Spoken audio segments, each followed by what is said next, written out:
Good evening, I'm Tina Arnold. And I'm Johnnie Arnold. And this is Suspect Paranormal. Tonight I will be talking about Paul Bernardo and Carla Homolka, which I do not know if I'm saying her name right, but I'm trying. They are a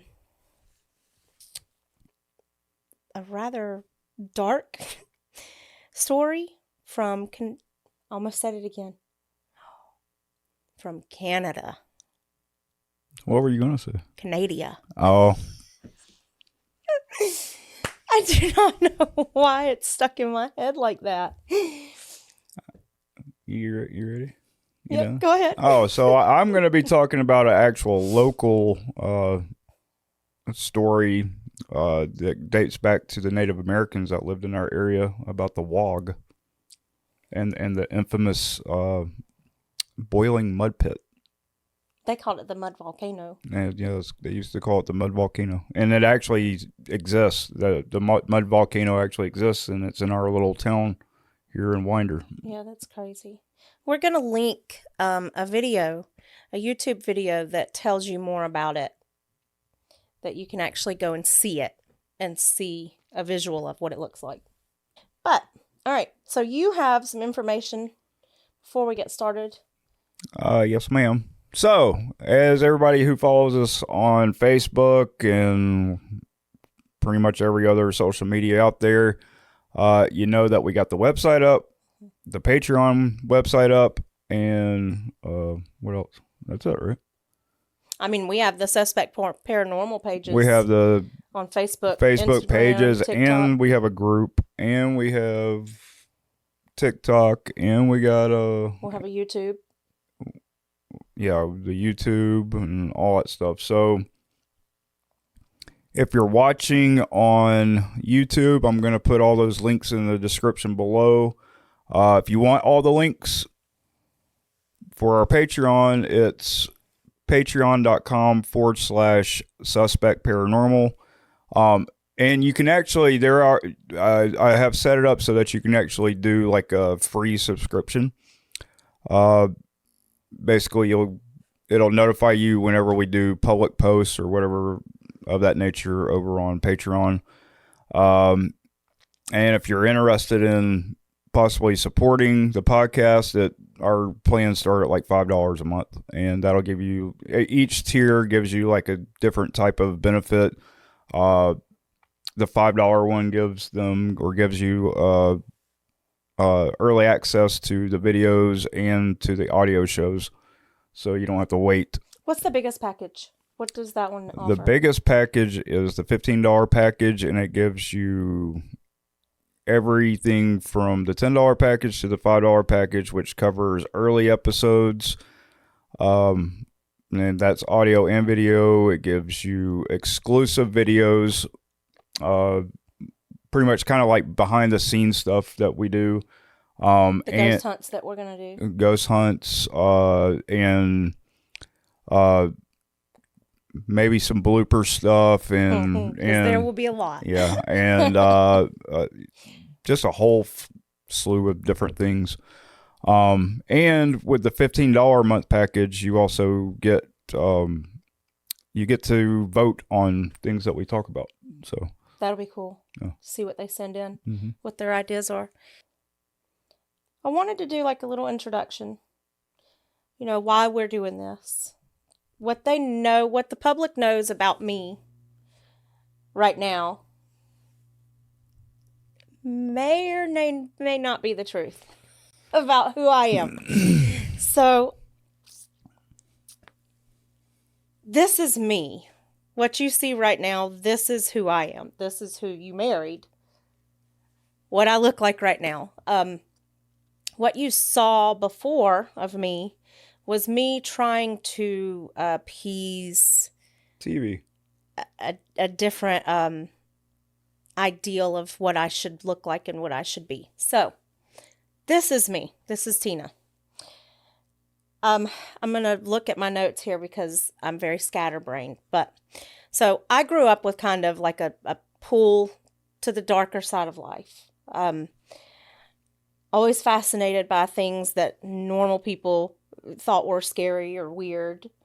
I don't know. It's like my heroes, my idols, people I looked up to were like Wednesday Addams, Elvira. I listened to Stevie Nicks. You know, she was a witchy woman.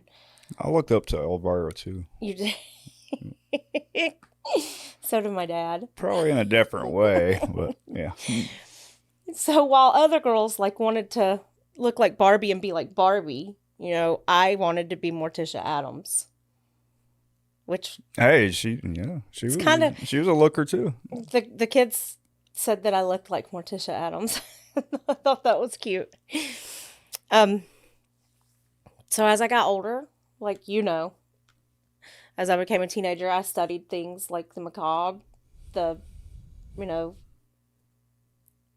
serial killers and Things you shouldn't have been studying. true crime. We grew up with like Faces of Death and stuff like that. That was true. And so I was never one that my mother wanted me to be like the frilly girl with the pink dresses and the flowers and, not racing home from school to watch Lifetime movies about boyfriends that unalived their girlfriends and hit them in the back. And she wanted me to watch the friendly stuff. But at the same time, it was my mother that turned me on to horror movies. And, she's a big time horror movie buff and read like all of the true crime books and stuff. And that's what I grew up around. So that's actually what we used to watch. We used to watch the true crime shows when you were pregnant with Clara, right? Wasn't it Clara? It was, Forensic Files and stuff like that. Yeah, it was just Cold always Case really be into that. Files. Been into that. I don't know. It's been a while since I've watched. Cold Case was one of them. I mean, and I don't know. I don't think 48 Hours or whatever it was. I don't know if that was out then or not. But I do still watch that every now and then. The 48 Hours? Mm-hmm. Yeah. Dude, I get pulled into that. I'm obsessed with Criminal Minds. I like the real stuff. Well, I like the real stuff too, but those, look, I can pull up some of those. Those are based off of real yeah, but stuff. I like the documentary looking. Yes, like I do too. Film stuff. You know what I'm saying? Yes, I know what you're saying. All right, so I gotta say it. Okay. So if you watched our old podcast, you can see it's a little different now. This is my friendly. That's his buddy, the bunny. He kind of reminds me of like a gremlin or something. And over there, that is our daughter. What is it? Oh, Gabrielle, right? Yep, Gabrielle. And she wanted to be part of the show. Yeah, she demanded that she would be part of the show. And we actually lost our Ouija board thing. So I had a planchette. It was a planchette decoration, and I put it on the coffee table, and it disappeared. And no one in the house knows what happened to it or where it's gone, but it's not in here anymore. And it's really creepy, and it's really fucked up, because I left it sitting right there, and I left the room, and it's gone. And everybody here swears that they didn't touch it. I never even saw it. I never saw it since we brought it home. But we do have a lot of activity in this house, y'all. A lot. Johnnie wants our first ghost hunt for Patreon to be in this house, which I'm nervous about. I didn't want to do it in this house. I wanted our first to be outside of the house with us exploring somewhere that we don't have to sleep. Because there's a lot of activity, and it picks up this time of year. So every year. I'm nervous about doing a ghost hunt in this house and stirring it up. It's kind of like I don't think you're really going to stir it up any more than what it already is. Let me explain. So it's kind of like, you know, when you're a kid and you feel like if you just close your eyes and they think that you can't see them, that they'll get bored and they'll leave you alone, or you pull the blanket over your head and you just wait until, you know, it goes away.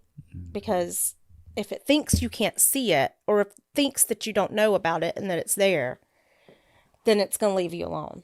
Right. No, So that's how I feel about this.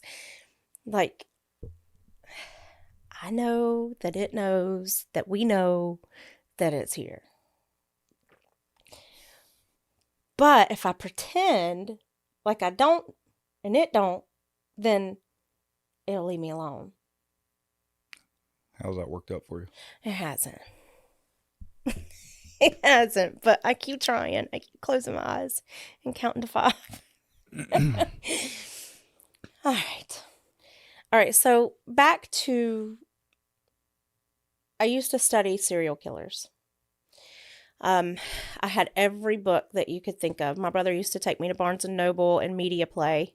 Kudos if you remember Media Play. And I would sit in the books and I would read and read on serial killers and true crime because I was just fascinated by things that I didn't understand. Like I didn't understand what drove people to do the horrible things that they do. And so it's kind of like an anxiety thing. I have really bad anxiety. And like I was talking to you earlier tonight, and I told you that my brain, which I mean, you already know, but my brain works in worst case scenario. So studying the things that could happen kind of makes me feel like I have a shield against them because I have a knowledge on how to avoid them. Mm-hmm. And so I spent like from the time that I was 12 years old up until I had Clara, and then I felt like we needed to get the books out of the house.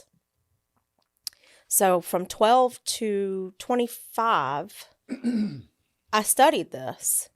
I remember you having those books when we first got together. Yeah, I had a lot. Like it was a just ungodly amount of those kinds of books. I wish I hadn't gotten rid of them now. But anyway, so the one thing that I always wondered about when I was reading these were their families. We always hear about, you know, the offender and the victim, and a lot of the time you hear about the victim's family. But what you don't hear a lot about is the offender's family. Mm-hmm. And I mean, my heart goes out to both, goes out to the offenders and the victims' families. Right. So I just wonder, you know, how do you move on from that? How do you move on being the victim's family? And how do you move on being the offender's family when you know that's got to put a stigma on them? Right. That's exactly what I was about to say. That as soon as somebody finds out that, like, your family or of, like, a serial killer or just a murderer in general or whatever, then you take on that same stigma for some reason because people have a hard time tell the difference between you and somebody that you're related to for some reason. Because but I think that it's because of the conversation we were having earlier where they think it's in the blood. Right. It's a genetic thing or it's how they were raised. So the fault automatically falls back onto the family. Right. Yeah, I think that, I don't know, you know, I guess people do kind of look at it like that. But it's just like we were talking about earlier, we all have that, like, that instinct and that ability. It's just the primal instinct. Yeah, the primal instinct, and then I think it's just been dulled down over the years. We've been domesticated. Exactly. Yeah, we have. Yep. That's exactly what it is, and chemicalized. Johnnie thinks it's in the water. He thinks that the stuff that they put into our water is keeping us docile, so that we won't kill each other. And we're complacent. They Yeah. want us that way. Yeah. Yeah. So what you got? What story are you going So to tell? tonight, the story that I have, it's a really bad one. Like it's really bad. And I had a really tough time getting through this because I am the mother of teenagers. Um, and this story, like, I'm going to tell you this story tonight, but the next week's show is going to be kind of related to this a little bit. It's going to tie in with this because once I started going down this rabbit hole, it just kept going and going, and it got more twists and turns and darker and just crazier. It was a lot. When we were in bed at night and she was doing her research, I would just hear, "Oh my god! Oh my god!" So because when I thought I had come to the end of it, it wasn't the end. There was so much more. The research just kept turning up more and more. So this is our first show. I'm going to be reading a lot of what we're going to talk about because it's a lot. So, all right, tonight's story is, it's crazy. It is about a couple in Canada that they call the Ken and Barbie killers. Their real names are Paul Bernardo and Carla Homolka. Her name is a tongue twister for me. So when I read about this couple and the just atrocious things that they did, I was stunned. And I've read a lot, like I said. I've read a lot, y'all.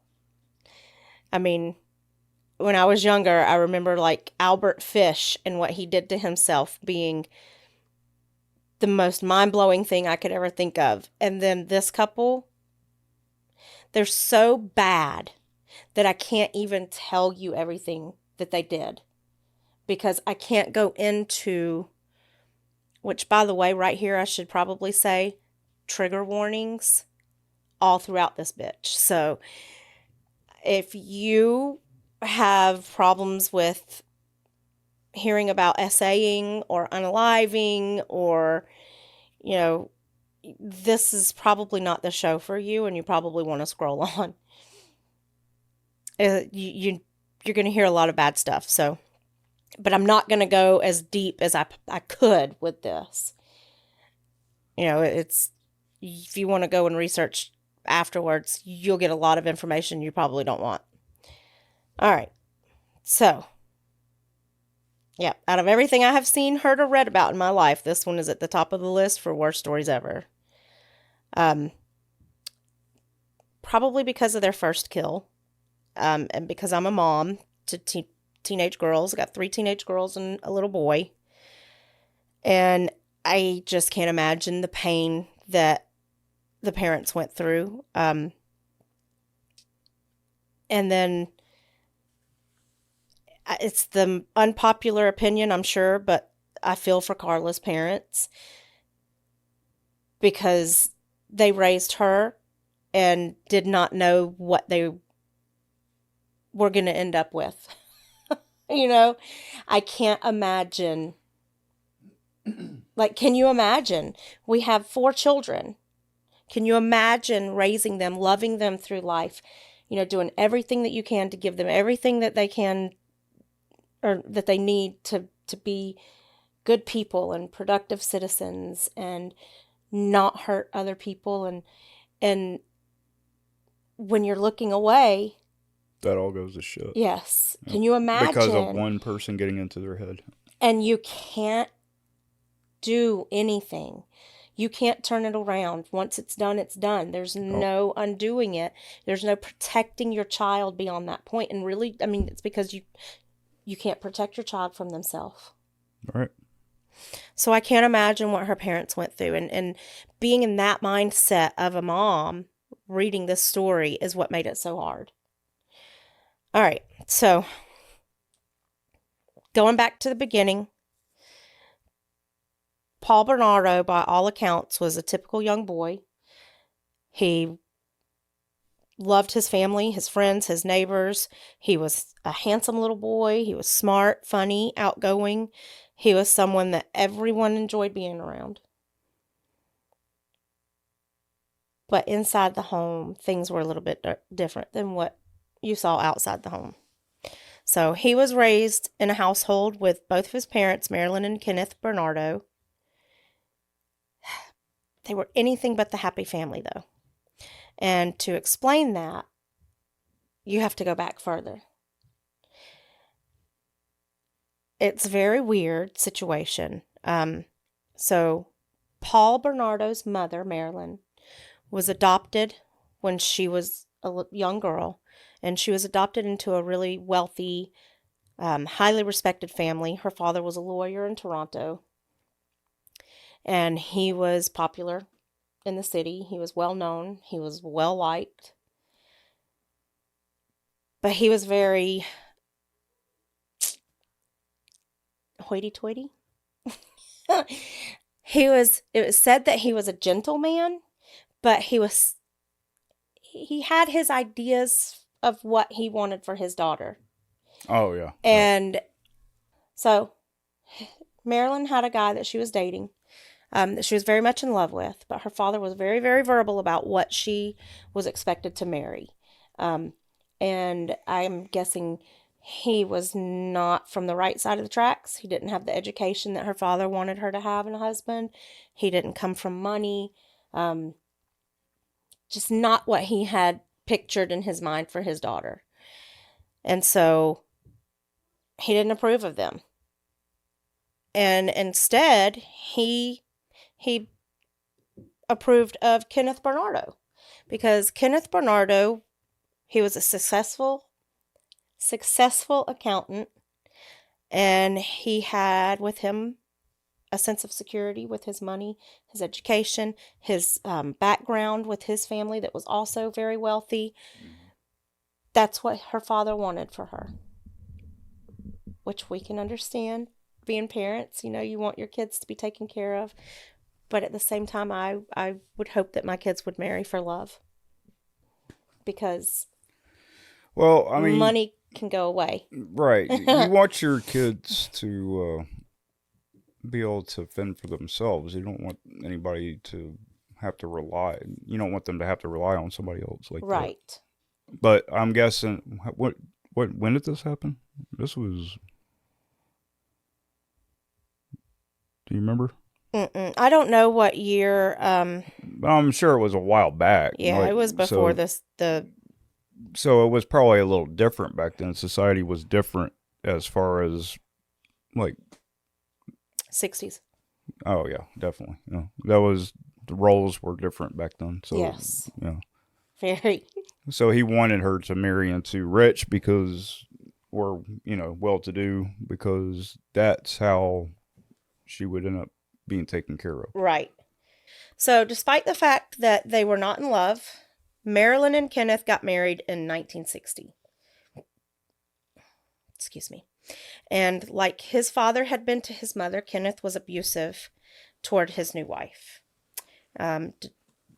So she and Kenneth had 2 children, a boy and a girl, but sometime after, she turned to her ex-boyfriend for solace, the man that she was really in love with. Supposedly, from the affair with her ex-boyfriend came Paul. And I'll tell you why I say supposedly in just a moment.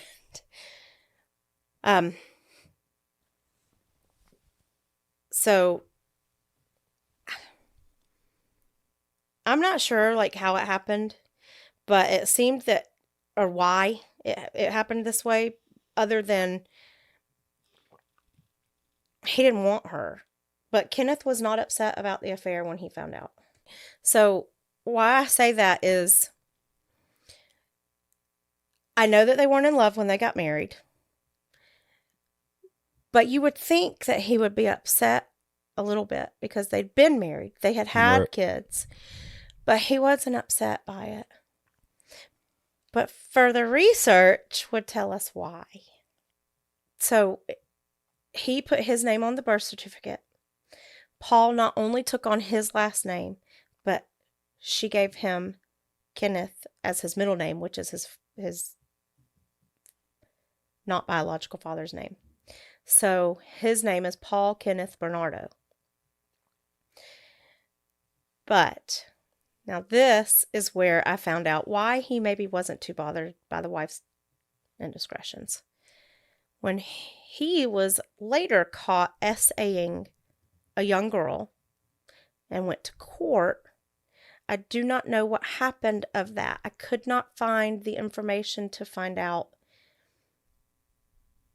what happened of that court case. So I don't know if he did time. I don't know if he, I wonder what happened to the records. I don't know. I could not find them. I could only find the information, like all over the internet. It says that he was also, somebody that messed around with girls like this. So, it couldn't have been too severe of a charge that he got for that, because after that, he was caught peeking through windows of young girls in the neighborhood. Well, back then, it's still, once again, because of the time period that it was in, I don't think that they really looked at it as harshly as they do now. Could you imagine? Now? Oh, he would be dead.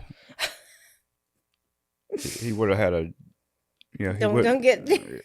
We can't do... Next story can't be about you. No. No, but... don't mess with my kids. No, definitely not. And I don't care what year it is, but I do know that what you're saying is right. They did not take this stuff so seriously back then. Yeah, I don't know. Because women just weren't seen the same way. Right. We weren't seen as having rights to privacy of our body and stuff like that. Right. It wasn't a big deal, Back then, like in the 60s and 50s, the role of the woman was to pretty much obey the man and do the household chores, take care of the kids, cook dinner. It wasn't like it is now. It's not like that now, is it, honey? No. We all have a role in the house. We all take care of our living space. So it gets even worse for him. And y'all know how I said earlier, I was going to explain why I said supposed. He was supposedly the child of the affair. But this sounds really awful. And this is his non-biological father doing this stuff. Essaying a young girl, I think she was 14, peeping through the windows of teenage girls that were like 14, 15, 16 years old. And then he was caught essaying his own daughter, Paul's older sister. This is a monster of a man that was his father. I think that Marilyn's dad got it wrong when he picked this one for his daughter. Yeah. He picked the man that he thought would give her the best life, that would carry her on his back because he was a successful accountant. He was going to give her the world because he had money. Now, was her father still alive during all this? I believe so. And he just looked... I don't know. The other way. I mean, didn't say anything. That's even more down the rabbit hole. That's what I mean. Like, you don't get the information about like the extended families and stuff. So you have no idea how her father felt about this after finding all of this out. Did he regret forcing his daughter to marry this man? See, I don't know. Maybe I have a different... Well, I know I do. I have a different mindset than, because if I knew that my daughter, the only reason that he wanted her with him was because he wanted her to be taken care of. Mm-hmm. But then the opposite is going on. Right. and for me to know that the opposite was going on, and it was pretty much my fault that it was going on, I think I would have to handle that situation. But in 1960s, how do you handle that? Because back then, Well, I don't think that divorce was even a big thing. no, I mean as the father. Well, I know, but I'm saying, like, you can't go in there on a white horse and drag her out and have her divorce him. No, but farming is a big thing back then, right? And Johnnie, and they have quit talking. people bought a lot of bacon, and like, so they had a lot of pig pens that were close by. So anyway, I'm just saying, I shouldn't have asked that question. So he probably should have just let Marilyn marry the poor guy, in my opinion, because she probably would have had a better life. I mean, and who is to say that he wouldn't life. have succeeded in life later on down the road? You know what? I just cannot measure success in monetary reason only. Yeah, but nobody's. But yeah, I understand that you're saying. I know what you're saying, but I'm saying, like, but nobody can determine the future like that. No, so he could have. He was going based solely off of the young man's education at that time and his family that he came from. Yeah, but I'm saying there's nothing saying that it wouldn't change. Right. Absolutely. I agree. So, through all of that, Kenneth had been beating Marilyn. And he was physically and verbally abusing her. Called her horrible names. And she became very depressed. She was miserable. She's probably having the worst experience of her life being attached to this man. And she started to eat away her troubles and started to gain weight and became morbidly obese, as some of us do. We're trying to eat through depression. So she tucked herself away into the basement of their house. And she hid away from the world and her husband and her children. And she lived in her own little world in the basement.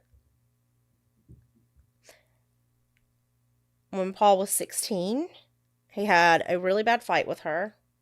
And she told him that Kenneth was not his dad. And you can imagine what that brought up. So, the revelation did not sit well with him. And he became enraged and called his mother awful names. And their relationship quickly went south. And he began to also verbally abuse his mother, as well as becoming physically abusive and verbally abusive to his girlfriends. He took it out on them. And it just seemed to have it out for all women after that day that she told him that.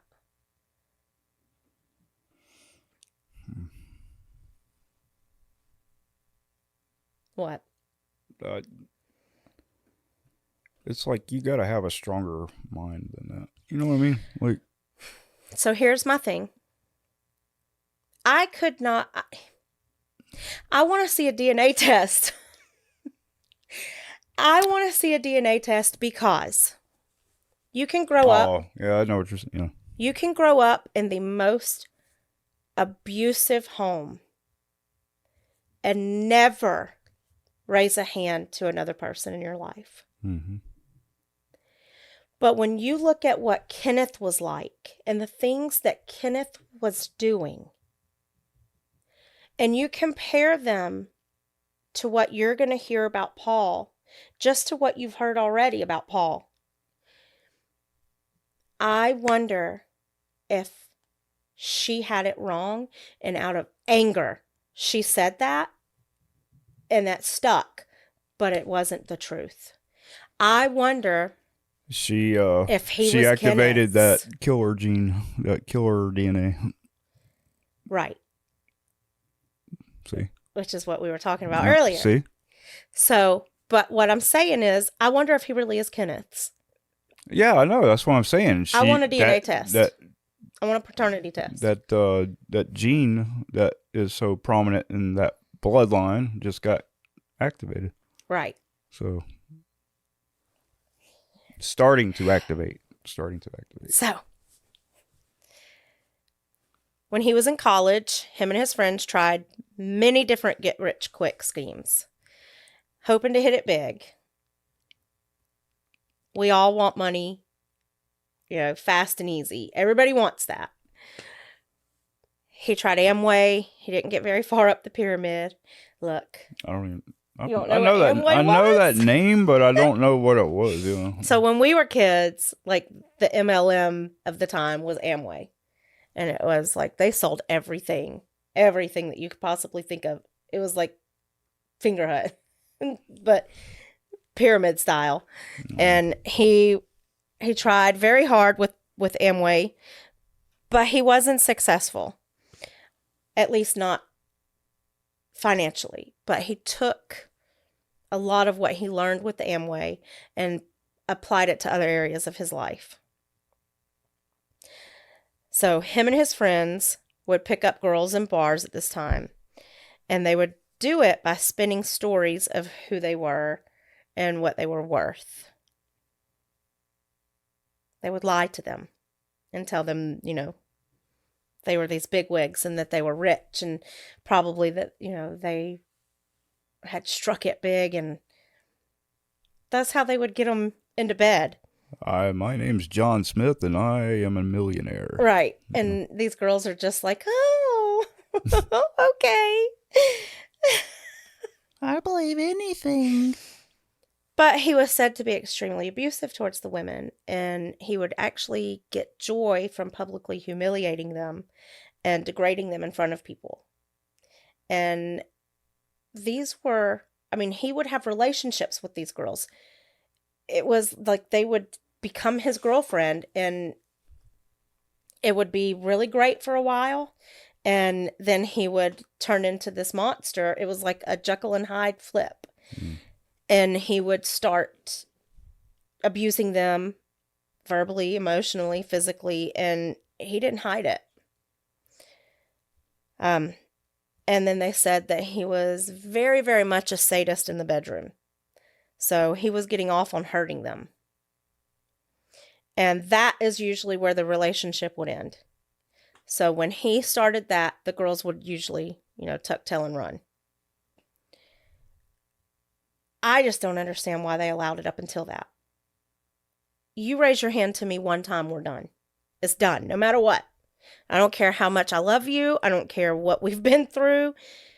You come for me to physically harm me, and the trust is gone forever. So I don't know how they let it go that long. Unless you told them to. This is not that kind of show. You just be quiet. I'll check your wow. All right. So sometime during this period of his life, him and one of his friends started smuggling cigarettes. I could not figure out. Are they smuggling the cigarettes into Canada, or are they smuggling them out of Canada? I mean, not that it matters in the scheme of things in the story, but if he lives in Canada, I would imagine that he was. But is going he coming to the down here and getting States cigarettes and taking them back, or is he bringing them? Or what if he's like? It doesn't tell. No. Maybe he's like meeting someone, and then you know what I'm saying. Like they bring him over, and then he takes off. Like he's part of the smuggling ring. He is part of the smuggling ring. That is a given. But it only says he's smuggling them across the border.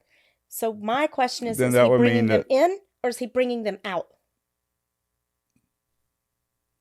Where was it? Y'all let me know. If you know, tell me in the comments. Was he bringing them in, or was he taking them out? What if they're listening to the audio on Spotify? Does Spotify not allow comments? No, I don't think so. Oh, well, then if you're listening on Spotify, hop on over to YouTube and let me know. Or Patreon. Or Patreon. Patreon. Yeah. Okay. Oh, sorry. So anyway, this was his new thing. This is how he was going to get rich. He was making a buttload of money. Like, this was the biz to be in at the time. And I wonder why. Does Canada not have their own cigarettes? I mean, does like cigarette companies not ship to Canada? I don't know. Was he bringing them in or was he bringing them out? Dun, dun, dun. Well, So, he loved the lavish life. He had legal jobs, but they never cut it for him. So, out of college, he was actually a junior accountant with a big company up there. And he kept the job for a little while. Everything looked like it was headed in the right direction for him. But his personal life was suffering. He just wasn't happy because he was not making the amount of money that he felt like he needed for what he wanted.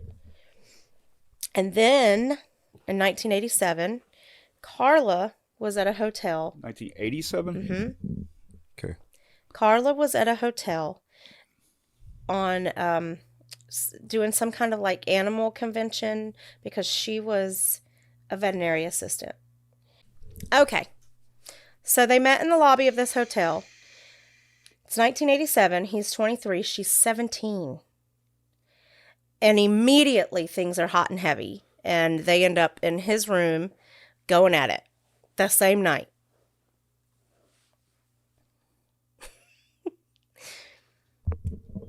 So what you're saying is that they were doing crosswords and... They were doing the horizontal polka. Oh. Yeah. So I was wrong.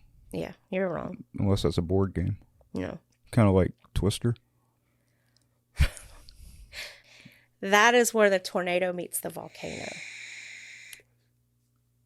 Mud volcano? No. They got married.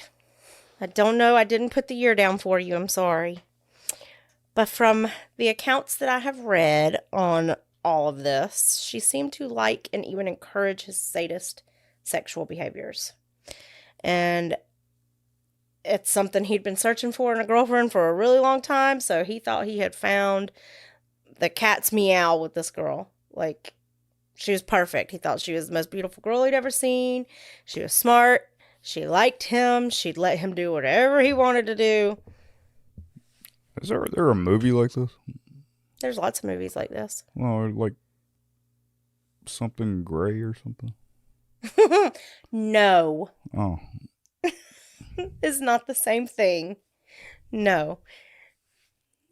Lord, I can't believe you even tried to do that comparison. You are just bad. All right. So this made him comfortable enough with her that he asked her, what if I were a rapist? And her response was like, let your freak flag fly. Cool. I would have been out the door. I'd have been like, well, what if I didn't live here anymore? But she said, all right, let's do this. I'm laughing not because it's funny, but because, wow. Like, wow. Who in the fuck is just like, oh, okay, when they hear a question like that? But she was. So in 1987, he started raping women in their local area. He would hide and wait for the bus to pull up at night and jump out from behind them and take them down to the ground and essay them. Just right there? Just right there. Like when the bus would take off and everybody was gone, right there.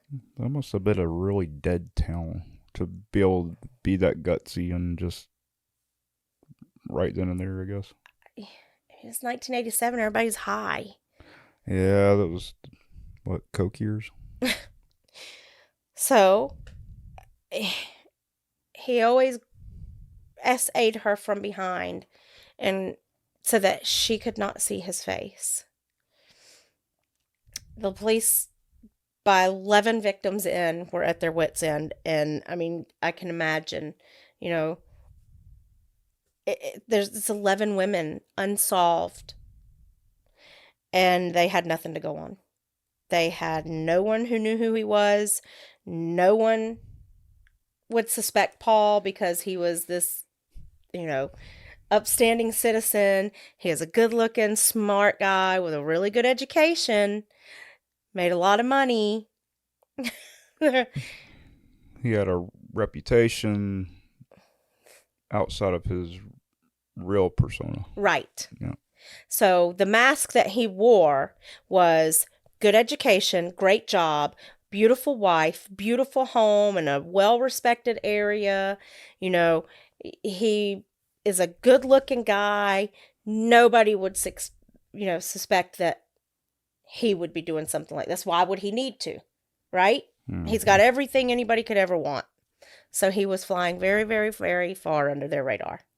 Have you ever noticed, like a lot of these well-to-do people, they are in that entitlement mentality where they just think that they can just get away with everything. You know what I mean? So I think that's like where his head is like, I have money and I have looks, and yeah, because he was getting away with it. But a lot of times, no idea of just it's going to get so much worse about how he gets away with it. I mean, I was about to say, like, even like now, it's like if you are a high-profile person, you can just get away with anything because people tend to turn the other cheek, and they just for a long time until they can't anymore. Yeah. Yep. So Paul thought he was in the clear. And because of that, he'd gotten away with it for so long. They had only seen bits and pieces of his face. So he just kept doing it. And they eventually came up with a composite drawing of the man's face that looked just like Paul. They did not release the picture to the public. They only released it within the police department. So the public did not know who to look for. They didn't know who to watch out for. But Carla knew what was happening. One of his victims even mentioned having seen a female holding a camcorder at her grape. So she was there recording it as it was happening. And people were coming forward left and right. Like, I don't know. Well, not yet. Hold on. I got ahead of myself. They eventually released the drawing. When they released the drawing, people started coming forward. Like, they knew who this was. His acquaintances, his neighbors, his co-workers. They were telling the police, we need you to look into this man. So they were trying to tell the police, this sounds like this man that we know. This looks like this man that we know. They weren't listening to them. So his ex-girlfriends from earlier that I was telling you about started to come forward and tell the police about Paul and how he'd raped them and beat them, and that they had released information about a car that the suspect was seen driving. And the ex-girlfriends were saying, he drives the same car. It's the same make, model, and color as the car that you are looking for. Hmm. But with all that information and all of those people coming forward, they still never looked at him. So it wasn't until 1990 when his co-worker came forward. So I was wrong. Girlfriends came forward, neighbors, acquaintances had come forward. It wasn't until 1990 when his co-worker came forward that they finally went out and talked to Paul and took blood, hair, and urine samples from him. Mm. But they didn't believe it was him. After interviewing him, they didn't believe it was him. They thought all of these people had it wrong because he was too clean cut. Yep. That's what they said. He was too clean cut, so they did not put a rush on testing his samples. Wow. When the attention from the grape cases had seemed to die down a bit, Paul began to smuggle cigarettes again, and at this time had quit his job as an accountant because it just was not giving him the amount of money that his criminal jobs would give him. Mm-hmm. On December 24th, 1990, Paul had grown bored. He was sick of his wife, Carla. He was taking a hiatus from the graping of the women because they had come to interview him. So he was letting that die down. And he had eyes for Carla's younger sister, who was 14 or 15. And he had been begging her to let him grape her. He was begging. He is begging Carla? his wife, Carla, to let him have, that's how he said it, to let him have her little sister, Tammy. And so for Christmas, that's what she delivered to him as his Christmas present. Christmas Eve, 1990, they were at her parents' house, and Carla had fixed dinner for everybody. They were sitting down to dinner, and Carla, remember, she is a veterinary assistant, so she had access to what's the word? Tranquilizers? Yeah, tranquilizers that they use on the animals. She crushed them up and put them in her little sister's food. And she was also serving her alcohol on top of that. So when her parents decided to turn in for the night, she told her parents that she was going to stay and keep an eye on her sister because she was intoxicated. And they were going to go downstairs and they were going to hang out and watch movies. So the parents were allowing her 14-year-old sister to get drunk. I guess so. I mean, it is the 80s. You got to remember, this is the 80s. People did not... Yeah, I don't remember. Well, but we weren't like teenagers in the 80s, though. Well, I was a teenager right out of the 80s. So, I mean... But my family would have never done that. They just... There were some families back then, though, that were just really lax about stuff like that. Maybe because it was a holiday. Because, it was Christmas and they were drinking wine and... I don't know. I can't answer for them. Giving the newborn a bottle full of Jack Daniels. You'll sleep good tonight, Junior. Okay. Sorry. This is awful. This is not funny. No, it's not. It's kind of fucked up, honey. It is. Yeah. It gets really bad here. So if you are I thought you were going to get like fun killers, not... Fun killers? Yeah, like just walk around stabbing people and shit. So you want me to do like Michael Myers story? I don't know. This wasn't what I was expecting. Yeah, that's pretty bad. I told you this one's really bad. I started with a big one because now it's going to be hard to follow up with all the little. No, it won't. No, it won't. Trust me, it won't. Oh. All right. So when they went down to the basement, Carla had a cloth that was drenched in that same tranquilizer. And she held it over her sister's mouth and nose when her sister had already passed out to make sure that she stayed asleep while her husband essayed her sister. But sometime in the time that he was essaying her and he was no longer essaying her, Tammy woke up and she was coughing and she was choking on her own vomit.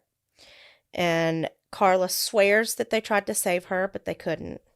And so she passed away choking on her own vomit. The coroner ruled it an accidental death due to intoxication and asphyxiation from intoxication. I cannot imagine what her parents went through when they had to wake up to that. Like, I worry about Aiden getting too close to the stairs when he has to, wake up in the middle of the night. I can't imagine going downstairs and finding my daughter like that. See, this is the thing is that you said the coroner said this and that, so I'm guessing she got an autopsy. But usually with an autopsy, they will check for like any type of extra things like. I think that back in this time, they just didn't, because they didn't have anything to indicate that they needed to look for that. They just brushed over it. They saw what was surface value. The little girl had been drinking. She was throwing up, and she asphyxiated on her vomit. But the parents didn't even get in trouble. No. Like, she was underage, and they were allowing the 14-year-old to get drunk. Because the sister didn't get in trouble. Because it is the law. I know it is in Georgia. It must be other places too. You can drink inside your home at 14 with a parent's permission. At 14? Yep. Okay. I thought it was like 16 or something. No. Or even older. I didn't know it was that young. Yeah. I know people are going to be like, you shouldn't feel sorry for their parents because they, allowed it to happen through neglect. But at the same time, I just don't think they imagined anything like this could happen. Yeah, you don't think like that. They trusted that their other daughter was with her and that she was going to be safe because there was an adult with her. Mm-hmm. They had no idea that their daughter was a monster. So, we're coming back to the cigarette smuggling. During one of the trips where Paul was smuggling cigarettes across, he needed a license plate.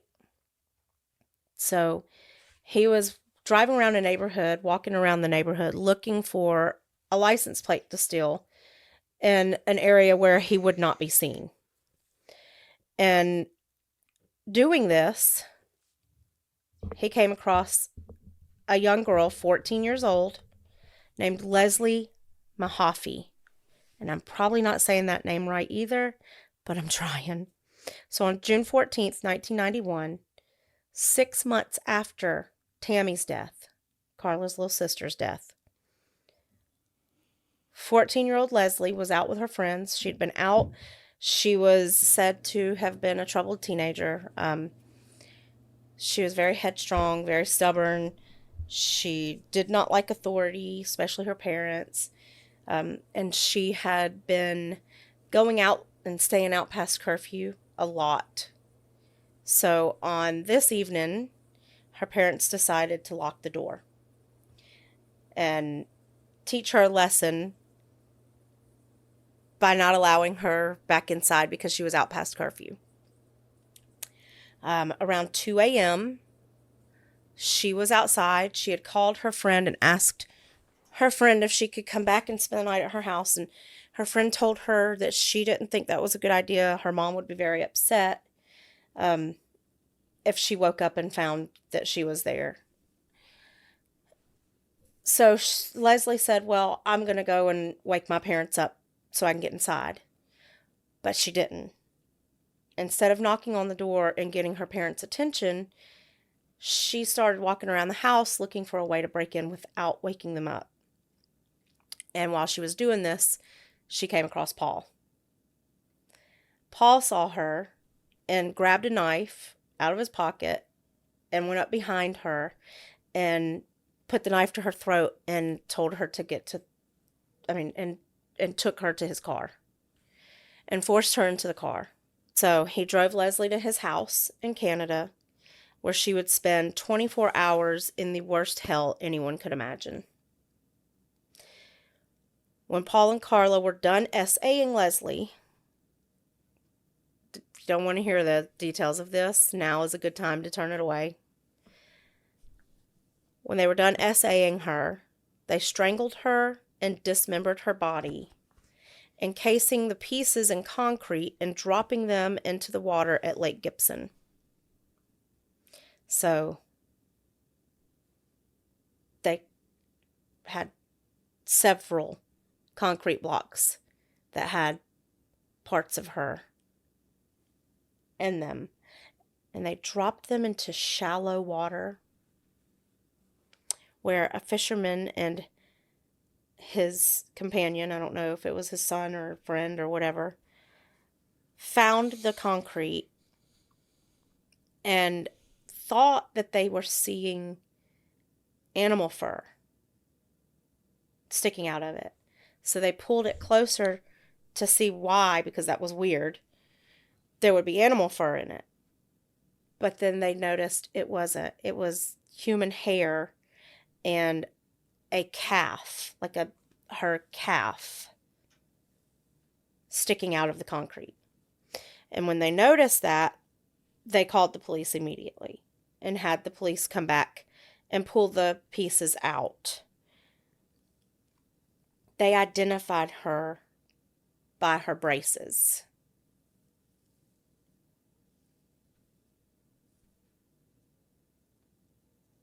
See why this was so hard for me? Mm-hmm. We have a 13-year-old almost. She'll be 13 next month. We have an 18-year-old and a 19-year-old. And we have a 9-year-old son that will be 10 in November. So it's very hard to hear this. But he didn't stop there. Unable to keep himself happy with just Carla again, and various partners that they brought into their marriage and into their bedroom that were willing to allow him to do the sadistic things that he was doing. He grew restless with the willingness. He wanted Them to fight back. Yes, he wanted them to be scared. Hmm. And so Carla and him would get into their car and go to, I think it's St. Catherine's, where they would spot a girl, 15-year-old girl named Kristen French. They lured her over to their car by making it look like Carla was in the car alone, lost. She was holding a map, and she called Kristen over to ask her for directions.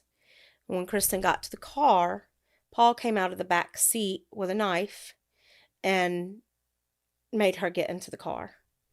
They did this in broad daylight, in front of witnesses. They were so bold and so brazen, and he was so confident that he was going to get away with this again. I mean, yeah, I was about to say, why wouldn't he? Because he's been getting away with it all this time, and Right. everybody's just looked the other way. So, Right. yeah, he's got that empowerment. So, we're 2 years past the time that they took his samples. Wow. 2 years had passed with all these people saying, it's him. It's him. You need to look at him.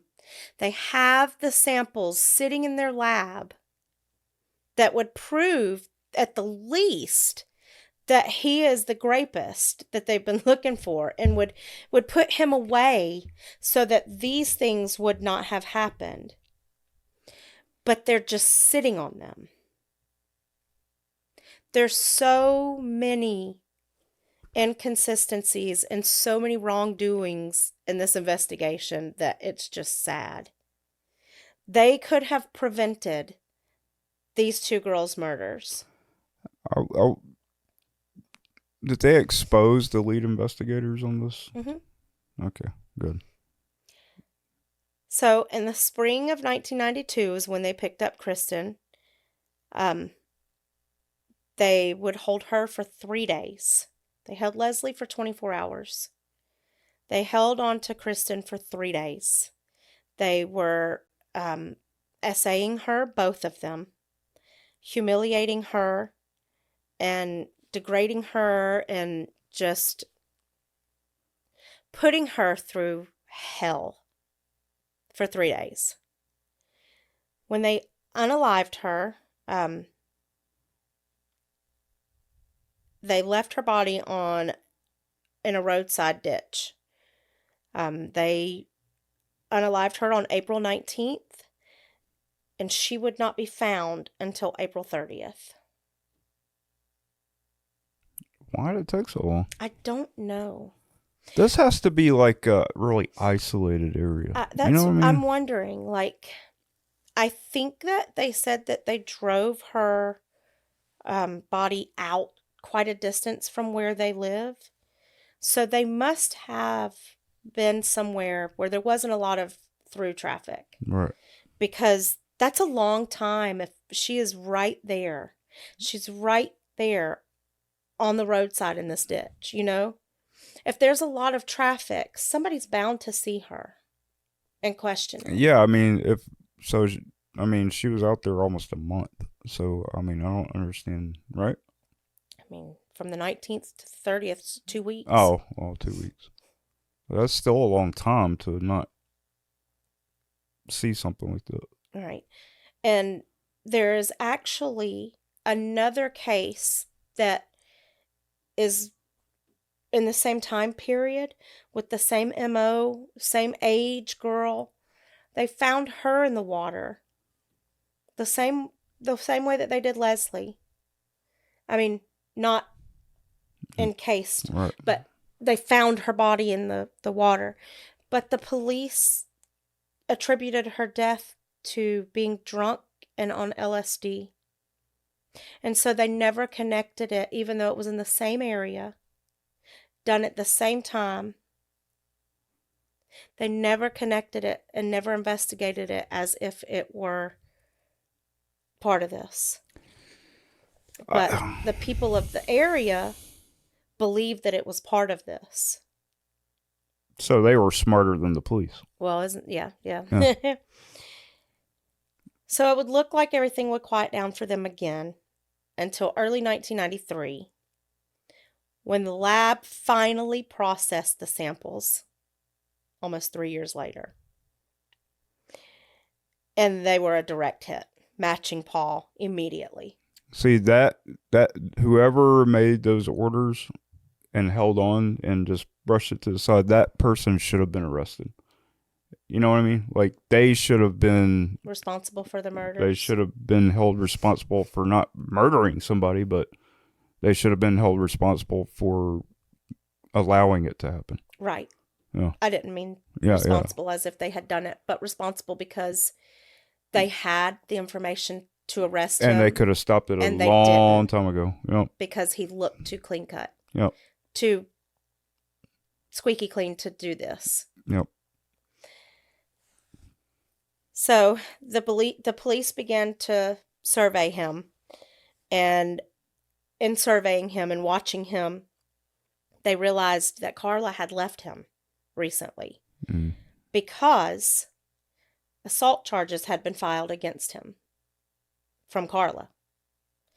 He had started beating her, and I guess, she was okay with everything else he was doing, but the minute he started beating her, she wasn't okay with that. And so she left and went to stay with her family. When the police came to question her, she got scared. They were on their track. And she told her uncle everything that Paul had done. Everything that Paul had done. She tried to make her involvement seem secondary and seem like she was forced into it. Mm-hmm. She was the battered wife. She was scared that he was going to leave her or that, he was going to hurt her. And that's why she did it, right? She pulled the victim card. Yes. And there are a lot of people to this day that don't know all of what happened that still believe her. But when the police told Paul what Carla had said, they had been searching the house and searching the house and searching the house for tapes or any evidence. Like, Carla had told them about the tapes, but they didn't know where they were. So they had searched everywhere. When Paul heard what Carla had said and that she was putting it all off on him, he told his lawyer, the tapes are in the ceiling in the bathroom. He gave them up so that the world would know and so that the police would see where or what she was doing. Right. Oh. And he just laughed and gave the videos over. However, he did not want them released to the police. He released them to his lawyer. But his lawyer eventually left the case and gave the tapes to his new lawyer, who turned them over to police. Well, legally they're supposed to. Well, no, I can't say that about Canada. I don't know. Mm-hmm. But here, I'm pretty sure that if they have information like that, they have to turn that over to the police. Well, he wasn't. The first lawyer, he wasn't turning it over, but he was not going to work the case any longer. And so when he left, he gave the tapes to the new lawyer, and the new lawyer released them to the police. So the police could see everything. But by that time, Carla was already headfirst into her plea deal. And she was pleading down, saying that she would testify against him. She would tell everything. She would sing like a canary if she could see the light of day again. So she was sentenced to 12 years and was released in 2005. She is free. So how long did she actually serve? That was here in the States, I can tell you, a lot of the times people get, She did her full time. Really? Mm-hmm. Here in the States, you get sentenced to 10 years, you're going to serve maybe 3. So. Yeah. Well, she was actually sentenced. This is really strange. They were not sentenced for first-degree murder for her sister. It was manslaughter. Oh, yeah. Because they were still believing the whole... That it was on accident. Yeah. She was sentenced to 12-year sentences to run together. So she only actually had to serve one of them. But she did her whole time. She got out in 2005, which I think is ridiculous. And Paul received an indeterminate life sentence. So he's doing life. Like, there was no life with possibility of parole in 25 years. He's doing life. And from what I was reading, he did a very, very long time in solitary confinement. When they moved him to a medium he security. Started in a high security? Is that where he started? That's why. They moved him to medium security, and the people of Canada went crazy. Like, they were not happy. And I don't disagree with them. Like, I would think that he should have got the death penalty, or he should have remained in high security for the rest of his life. Yeah. He always should have to look over his shoulder. Yes. And be in fear for his life. Constantly. Absolutely. If they're going to allow him to live, then he should live like that. I agree. Because it's actually, if you go back and you research any of this, you'll see it goes so much deeper. There are so many other cases that they didn't even get tried for that he admitted to later. And on the tapes show Carla was just as guilty, encouraging it, laughing, cutting up with him while it was happening. She was not scared in the tapes. She wasn't fearful. This wasn't a woman that was being forced into this, because she was scared that he was going to hurt her. She was enjoying it. Right. On the tapes. So you'd think the story's over, but it is not over. She got out and she married her lawyer's brother. And they have 3 children, a boy and 2 girls. It is so strange to me that she could do this, get away. I mean, essentially, she got away with it, y'all. Yeah. 12 years for killing 3 people, and actually, there's more because they just haven't been tried for more. Right. But he's admitted to more. Oh, sorry. You got away with it. He didn't. I mean, he's still alive, so I guess in a way he's getting away with it. But she got away with it because she did 12 years. Like, how do you... how do you go from being a lawyer and knowing this in case inside and out and knowing what she did to marrying her? The lawyer didn't. I mean, the brother did. So the lawyer allowed the brother to, by not, I mean, I don't know actually. I don't know if his brother protested the marriage. I don't know if he told his brother, look, dude, this is what she's really like. I don't know. But I mean, how did the brother even come into play? They had to By be the like lawyer. friends or something. The you know? lawyer had to introduce them. Right. That's what doesn't make any sense. It's like, how did he come into play into this whole thing unless they were like, they had some kind of friendly relationship outside of being client and, and lawyer. It's crazy. She is a killer. She is a cold-blooded killer of children. Right. And she was allowed to get married and have children. All right. To a man whose brother should have, I don't know. That's weird to me. So, he was an actor. He was an actor. Paul was. Oh.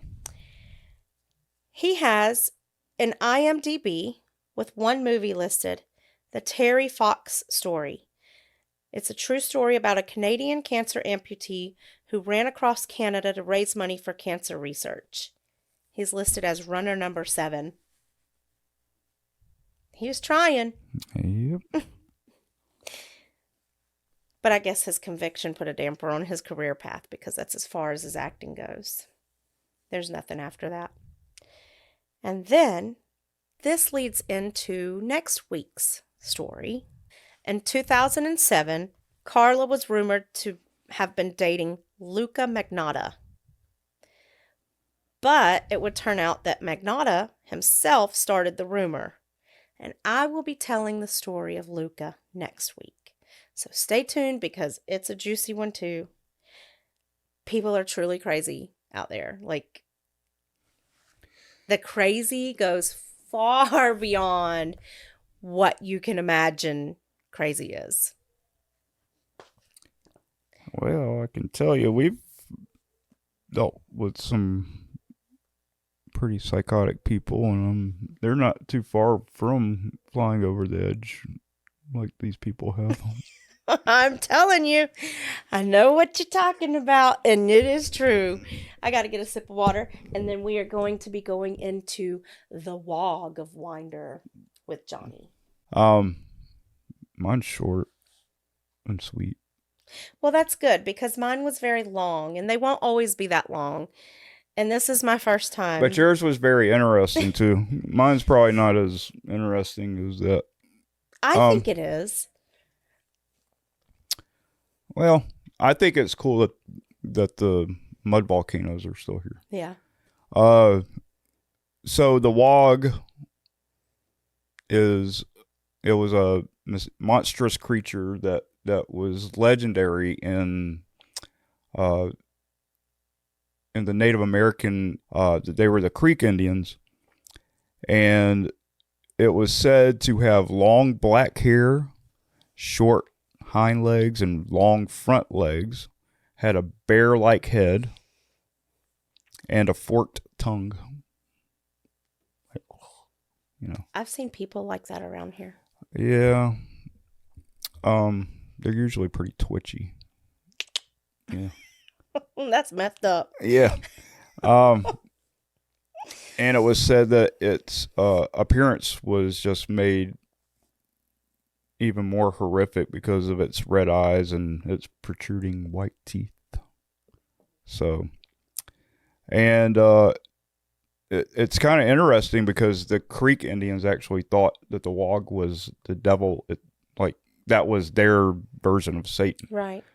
And they say that the mud pit. We live in the. And the mud pit was actual hell, and that's like where they would actually take prisoners. The Creeks would actually take their prisoners and throw them into the boiling hot mud pits, and they believed that when they did that, they were not only sending the prisoners to hell, but the Wog was actually consuming them. Whew, they were ruthless. Yeah.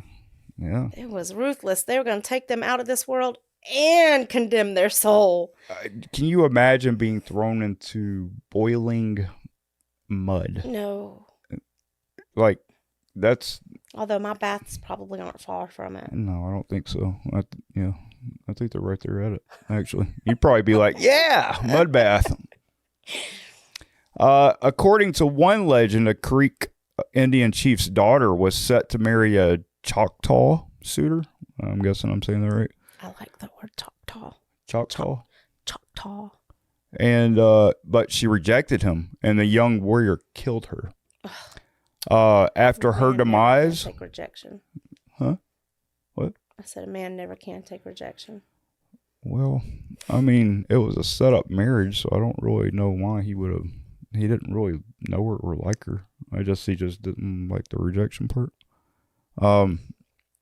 After her demise, the young warrior fled into the woods where the Creek chief and the girl's brother found him, and I guess unalived him because you can't really say, which doesn't make any sense to me. But hey, when they were done unaliving him, they took his heart out and threw his body into the boiling hot mud pit. And that is where he was supposedly consumed by the Wog.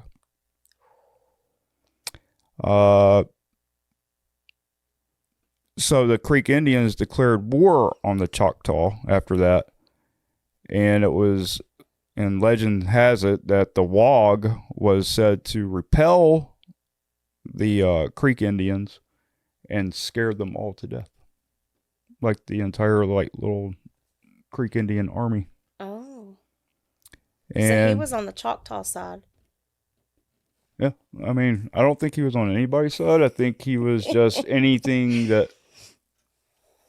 was against anything that whoever felt was justified. You know what I mean? So, and it was also so that he consumed their bodies as well. After he scared them to death. So really what probably happened was that they heard a wolf howl and they were trying to run over them away and were running over each other in the dark and they fell into the mud pit. Yes, probably. Yeah. I mean, I would imagine so. Yeah. I mean, yeah. Or one of the other Indian tribes just ran out and went, rah, and they were over with. Like, we're not messing with that. And they just died. Oh. All right. And then, so, where am I at? Oh, yeah. So, the Wog appears again in another story. It was about a woman who unalived and ate her children.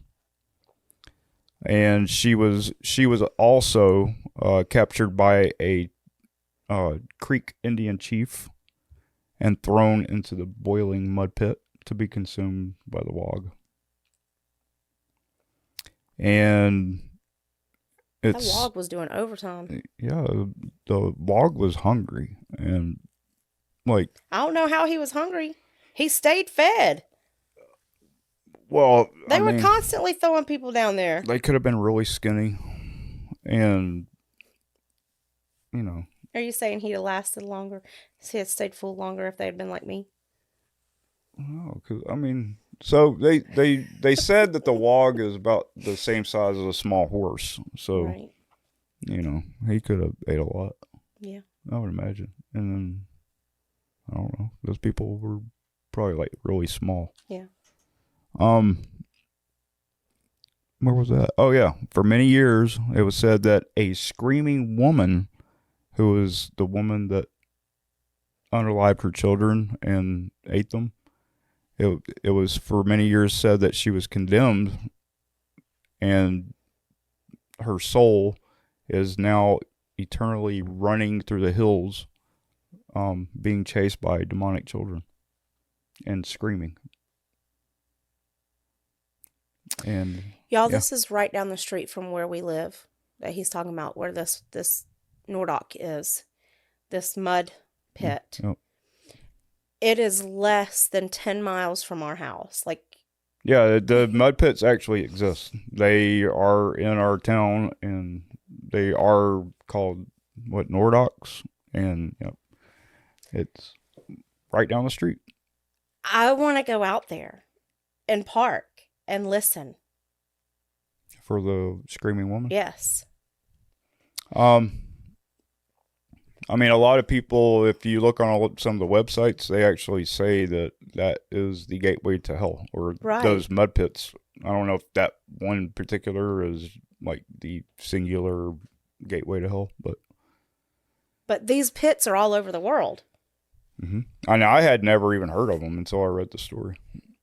Yeah, I didn't even know if they you existed. look it up, like they're in Yellowstone, they're in, I think they said there was one in Wisconsin. They're all over. They're But- all over the world. Like, it's not even just here.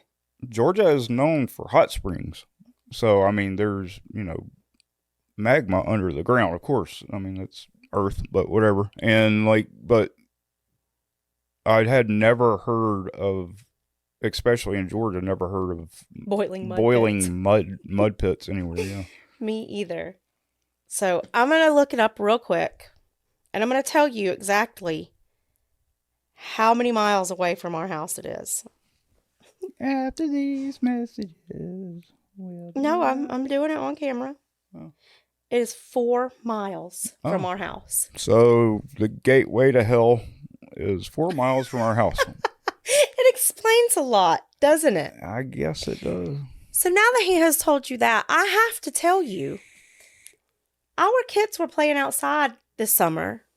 And normally I tell them, you have to come in before the sun goes down. Mm-hmm. I am a paranoid mother.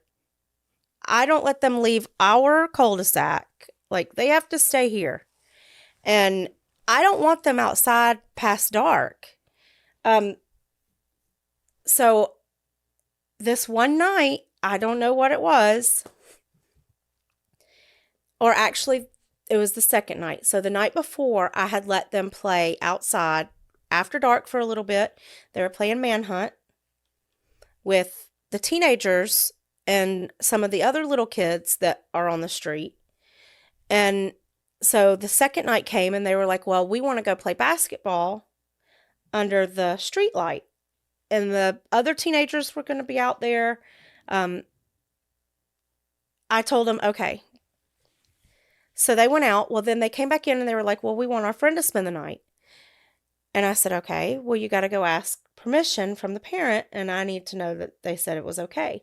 So they left the house and they went across to go get permission from the other parent. They had just stepped outside and they came back inside screaming and tears pouring, like they were crying out of fear.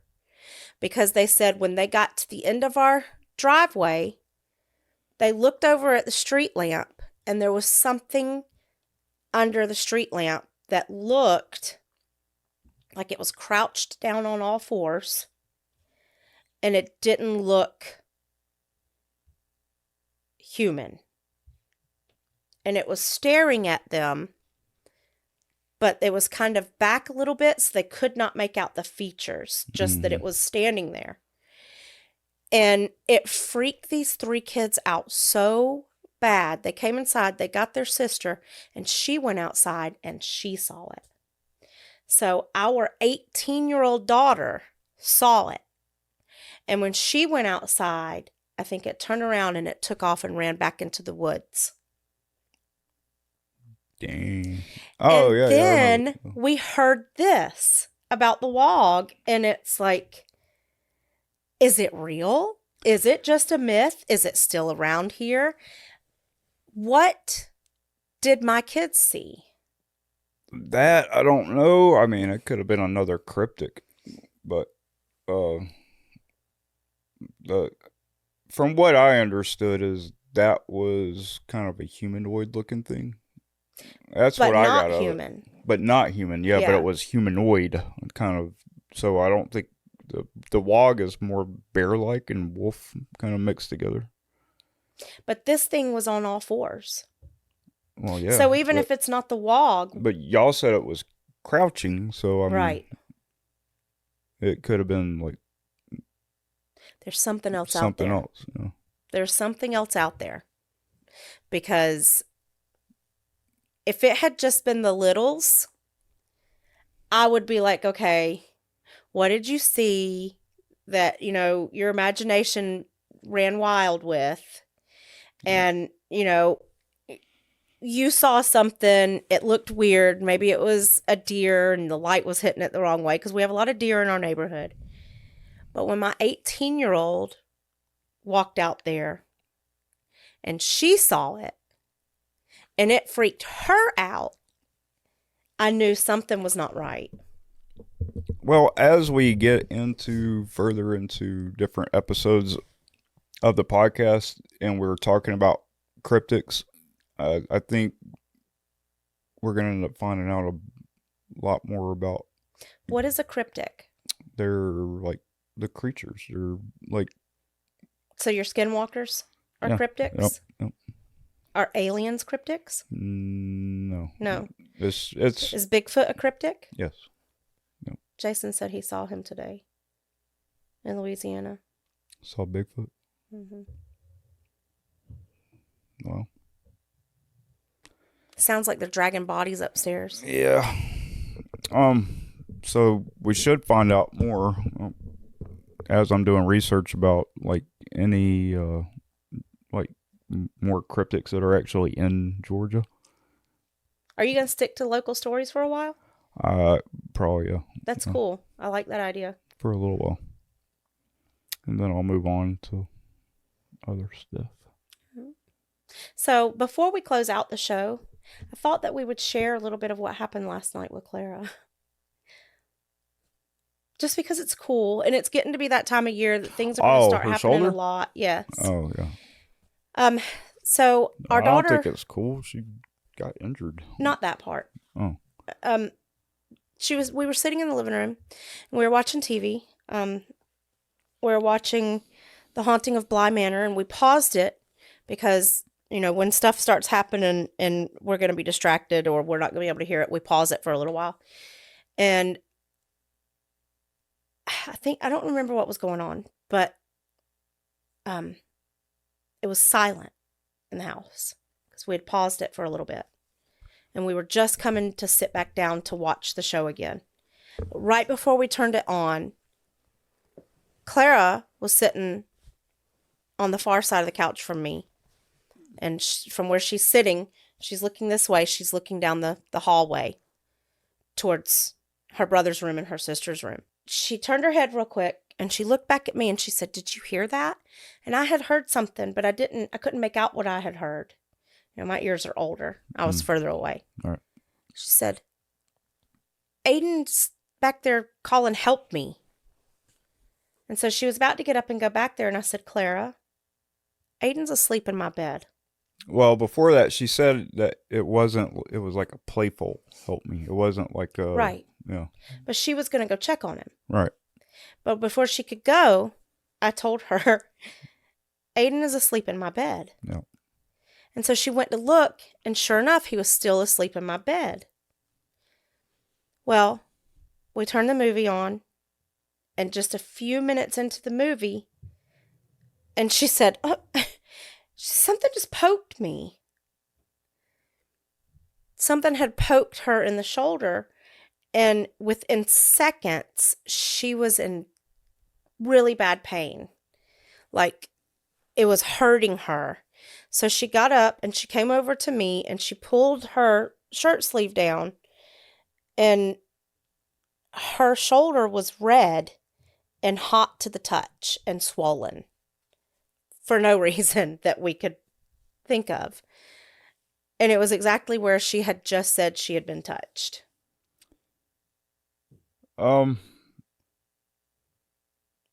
We've had a lot of occurrences like that. Like, we've had people get like scratched and A lot. burned. Yep. What else? Like, I mean, that's only touched, and I think that's like all the physical. No, I was stuff. pushed. You were Remember the pushed? night that we were coming up the stairs from downstairs? We were coming up to go to our room, and you turned around to say something to me. And as you had turned around, something hit my shoulder. Oh yeah, and yeah, I went, oof, in front of you. yeah. Like, I remember it that. was trying to push me. Yeah. It was like somebody had done like that to me. Mm-hmm. And it wasn't him. He was standing up already on the top floor. And I'm scared of you. As you should be. That's right. But in a sexy way. But, like, there's been a lot of physical stuff in this house. Prior to this house, it was all auditory or some scratching. Not for me. I had the entire kitchen at one time. I meant physical to our bodies. Oh yeah. There had been some scratching on us. Mm-hmm. But there had never been, like, physically hitting until this house. Oh yeah. So now that what we know about that whole story about the WOG, and I don't know, it kind of seems like there's a lot of energy in this whole area that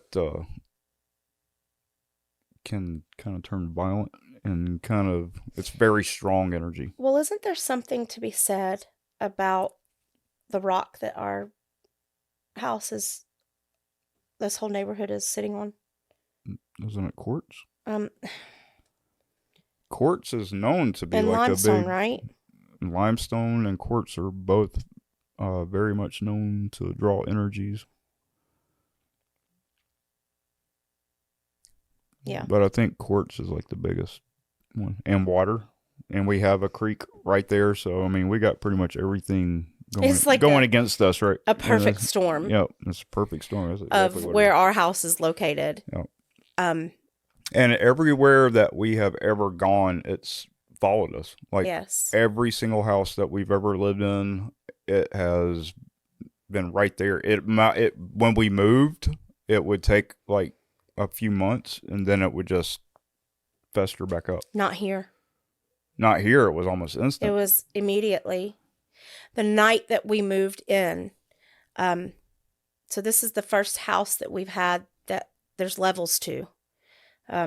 We used to all sleep, our doors were right next to each other. Our rooms were right next to each other. We were on the same level. So this is the first house that we've been at where we've been separated. And I was already nervous about that. But the first night that we slept here, everyone wanted to go to their own floor, to their own room. And so we were separated, and we all slept on the floor, and nobody said anything to anybody other than me telling Johnnie. I felt like someone was watching me from above, and it was such a heavy feeling. It was so bad. I was sick to my stomach, and I could not get over the feeling. So I would make Johnnie go upstairs, up into the attic, to walk and shine a light and make sure there was nobody upstairs. Because it was so just heavy on me that's what it felt like. I didn't say that to anybody but him.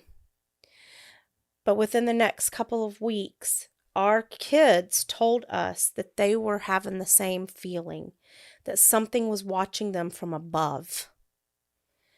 And it was just the freakiest thing, because we were all feeling that. We were all experiencing that and going through it without any of the others knowing. I think Clara, she has like really bad sleep paralysis, but I think it got Since here. since It started here. oh, it started here. Started here. That was another thing that happened And last night. now it's happening to Catherine. And, Yes. Which Catherine had never experienced. Oh. But she's But doing it now. I used to get it a lot when I was a I kid. did too. But I was also having paranormal experiences Yep. I did too. at that time. Yep. So we actually have video of Clara in her bed with her her hair being pulled up. being pulled straight up like this. Yep. By something that you couldn't see, and it just stood there for a minute Drop. and then dropped. Because I have cameras everywhere, y'all, all over my house. I have security cameras. I have one in the corner over there. I have my whole outer and inner perimeter covered. But last night, okay, Mary's never experienced sleep paralysis. The worst that she's ever told us that she's experienced is she feels somebody is standing in her doorway. If she leaves her door open, which she cannot sleep with her door open because she feels that someone is standing in her doorway watching her sleep. I dealt with that as a kid, but they were coming from my closet. Yep. So she closes her door. She's never had sleep paralysis. Last night, after that happened to Clara, when they went to bed, Clara had sleep paralysis and dreamed about sleep paralysis, and Mary dreamt that she was in sleep paralysis. Now, dreaming about sleep paralysis and actually experiencing it awake is two totally different things. Yep. Clara had both experiences last night. She dreamt that she had it while she was actually having sleep paralysis. Mary was not in sleep paralysis, but she was dreaming that she was. Yep. That is so weird to me. That's such a weird group experience almost. Well, Mary and Clara are very close, and so I think their connections are really strong.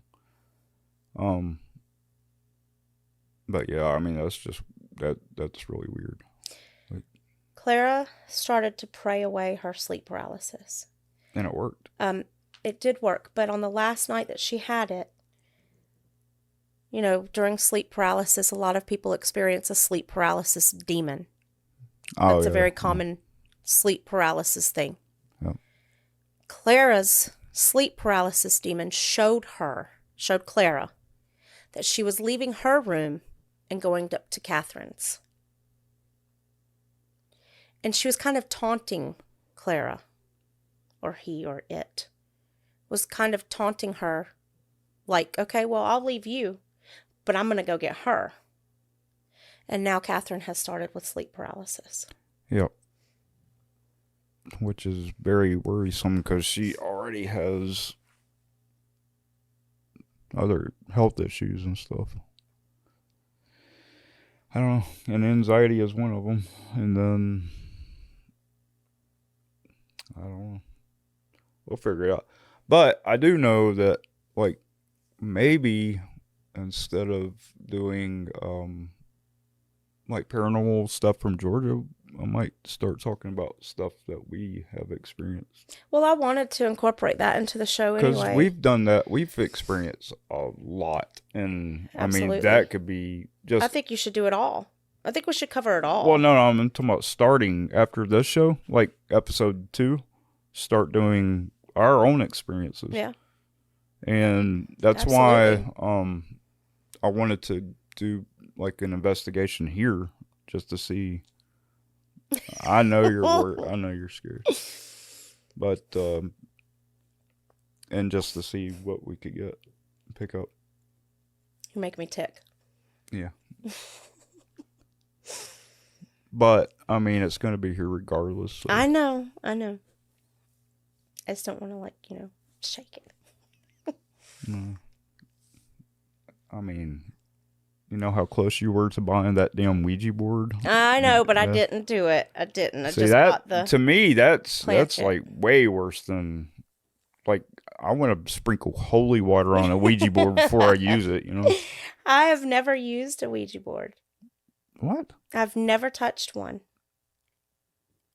Oh. I have had family members that did Well, and I had did when I bad was a things kid. happen. Never had anything bad happen from I it. have But never touched one. I've always been scared because I was young when my experiences with the paranormal started. I was only like 9 or 10 years old. So I was immediately from the jump scared of stuff like that. so I'm gonna be honest with you. When I was a kid, I really thought it was a bunch of bullshit because the times that I did it, it was like it was like a spend a night party type thing, and we would sit there and do it, and then somebody would start fucking like giggling Yeah. about it, and you know that just Yeah. ruins the whole thing. But and I tried to do it alone, and it didn't work Oh, at that all. explains so much. You did a Ouija board alone. Well, yeah, at the same house. What? I don't understand. What's the what? It didn't work. It didn't move. It did work. Something attached to you. It's been with you the whole time, and you just didn't even know it. You didn't even know that's where it came from. You're never supposed to touch a Ouija board alone. Ever. Well, from what I hear, if you Ouija too long, you'll go blind. And on that note, we're going to wrap this show up for tonight. It's already a long show. It's only been like 6 hours. He's going to have a lot of editing. Yeah. Our kids are up there dragging bodies. You know, Clara thinks she broke her toe. So we're going to have to go deal with that. But it's been an interesting night. Yes, I We have started fun. with some really good stories. Mm-hmm. And next week is going to be just as good, if not better. So We stay got to tuned. get back into the role of doing podcasts so we can like not make them as you know. Well, this one was just because it was a long story. Yeah. I promise not to be so long-winded next time. But I hope you enjoyed it, and I hope that you will be back. If you liked what you heard, if you enjoyed our show, subscribe.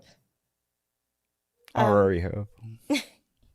Like, subscribe, and share. And make sure to go over to the Suspect Paranormal website at suspectparanormal.com. And we also have the Patreon website where you can actually go over there and check out our free blogs that we post up, our public blogs.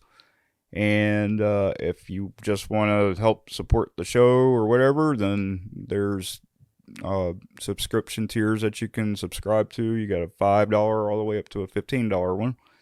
And each tier tells you what you get, all the benefits that come along with each tier. And hopefully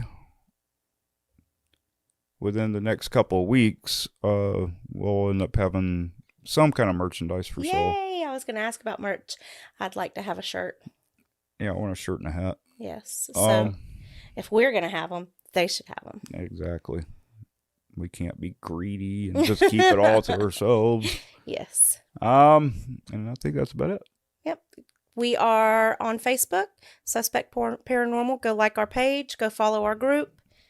And we'll see you next time. Oh, hold on. Also, if you go to suspectparanormal.com, there's a little form area that you can fill out, and you can maybe shoot us one of your stories, like a paranormal story or a story that you would like to hear us talk about true crime or whatever you got. And I want to hear from y'all. I want to know your stories. Yeah, I would like, and we'll give you a shout out if we use your story on the show. Yep. That's about it. Now I'm done. All right. The end. Have a good night.